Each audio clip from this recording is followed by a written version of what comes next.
ირაკლი ჭეიშვილის საკრებულოს თავმჯდომარე ირაკლი ჩავლეიშვილი კი მოადგილე. ბათუმის ახალი მოწვევის საკრებულოში წარმომადგენლობითი ორგანოს პირველი პირები უკვე არჩეულია. ფარული კენჭისყრით მომდევნო 3 წლის განმავლობაში საკრებულოს მმართველობა ირაკლი ჭეიშვილს 21 დეპუტატმა ანდო.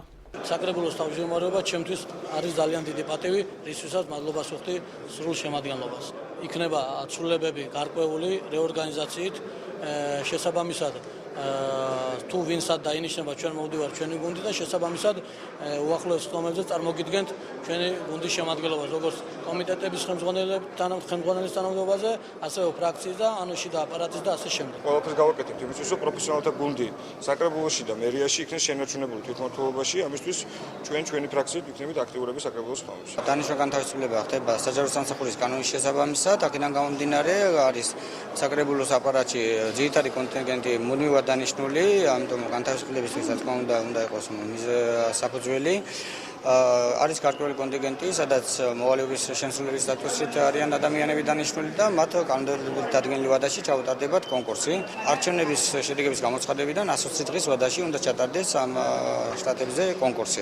ერთადერთი მოწინააღმდეგე, რომელმაც ირაკლი ჭეიშვილის კანდიდატურა გადახაძა, ნინო ბურჯანაძე ერთიანი ოპოზიციის წარმომადგენელი გიორგი ცინცხილაძე იყო.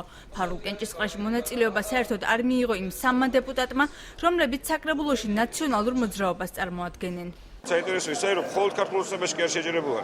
ჩემ და სამწუხაროდ დღეს აღმოჩნდა, რომ ოპოზიციის სახელით შემოსულმა საკრებულოს დეპუტატებას მხარი დაუჭირა ქართული ოცნების კანდიდატს და ეს ალბათ ბევრის თქმელი არის. საკრებულოს ყოფილი თავმჯდომარე ირაკლი ჩავლეიშვილი დღეს თავმჯდომარის მოადგილეობას დასჯერდა. საკრებულოს ახლად არჩეული თავმჯდომარის მოადგილედ იგი 20 ხმით აირჩიეს. სტატუსი არ არის მთავარი. მაგალითად ყველაზე დიდი საკრებულოს წევრი ჩემის აზრით იყო გრიგოლ ვოლსკი და ის იყო მოადგილე და დავით კლდეაშვილი იყო ერთ-ერთი წევრი. ასე რომ თავარია როგორი იღვაწებ. საკრებულოს თავმჯდომარემ დამასახელა მე და გამომიცხადა ნდობა და მან თქვა, რომ მე მჭირდება თქვენაირი გამოცდილი ადამიანი გვერდით ყავდეს და რა თქმა უნდა მე ამაზე როგორ ვიტყოდი ვარს. კენჭისყრამდე მოადგილის თანამდებობაზე ბურჯანაძე ერთიანი ოპოზიციის წარმომადგენელმა ახალარჩეულ თავმჯდომარეს სალომე ზურაბიშვილის საქართველოს გზის წევრი გიორგი კაკაბაძის კანდიდატურა შესთავაზა. განხილვის შემთხვევაში კაკაბაძისათვის მხარდაჭერას ნაციონალურ მოძრაობაშიც გეგმავდნენ, თუმცა ინიციატივა უმრავლესობაში არავინ მოიწონა.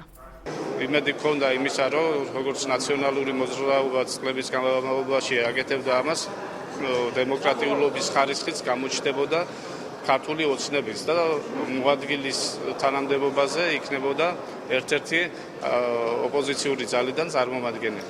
არც გქონდა იმედი იმისი, რომ რომელიმე ოპოზიციურ პარტიას ისინი მოადგილეს, ესე თქვა, თანამდებობა შესთავაზებდა, უფრო მეტიც მინდა დაბეჭდებით გითხრათ, რომ არც კომისიის ხელმძღვანელის თანამდებობაზე, ზოგადად არც ერთ თანამდებობას არ შესთავაზებდნენ, ალბათ კარგად გვახსოვს უმაღლეს საბჭოში თანამდებობის გადაგაცილება. ველოდები ზუსტად იგივეს.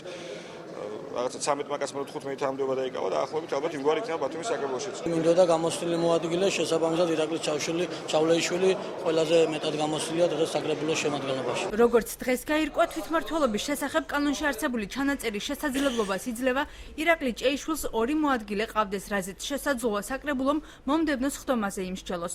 მომდევნოს ხდომაზე უნდა გადაწყდეს კომისიებისა და ფრაქციების დაკომპლექტების საკითხებიც. კოალიცია ქართულ ოცნებას საკრებულოში 3 ფრაქცია ეყოლება. ცალცალკე იქნება პარტია ქართული ოცნების, რესპუბლიკელებისა და თავისუფალი დემოკრატების ფრაქციები. დამოუკიდებელი ფრაქცია ექნება ნაციონალურ მოძრაობასაც. ერთ ფრაქციაში ერთიანდებიან იმ პარტიათა წარმომადგენლები, რომლებიც საკრებულოში თითო მანდატით მოხვდნენ. ვაღალიბებთ ფრაქციას იქნება ეს ახალი ოპოზიცია, სალომე ზურაბიშვილი, ერთიანობის დარბაზი, ნინო ბურჯანაძე, ერთიანი ოპოზიციიდან. იქნებით 3 წარმომადგენელი და ჩამოყალიბდება ფრაქცია. კაბინეტი დღესვე დაიკავა, ახალი საკრებულოს ახალმა თავმჯდომარემ ამბობს, რომ მოხერხებული სავარძელი მისთვის უცხო არ არის. ირაკლი ჭეიშვილისათვის მისაღებია ინტერიერიც, რომელიც ახალ სამუშაო კაბინეტში დახვდა. არც სკამი და არც კაბინეტი ჩემთვის არ არის ახალი, შესაბამისად მოგიხსენებათ, რომ მე ვიყავი მთავრობის აჭარის მთავრობის აპარატის უფროსი და ეს ჩემთვის სიახლეს შეადგენს. რაც შეეხება ინვენტარს, არ ვაპირებ აბსოლუტურად თავიდანვე განაცხადა აქ არაფრის შეცვლას. ბიზნესის მართვის მენეჯმენტი და ადმინისტრირება 32 წლის ირაკლი ჭეიშვილი სპეციალობით იურისტ ეკონომისტია. 2012 წლიდან დღემდე იგი აჭარის მთავრობის აპარატს ხელმძღვანელობდა.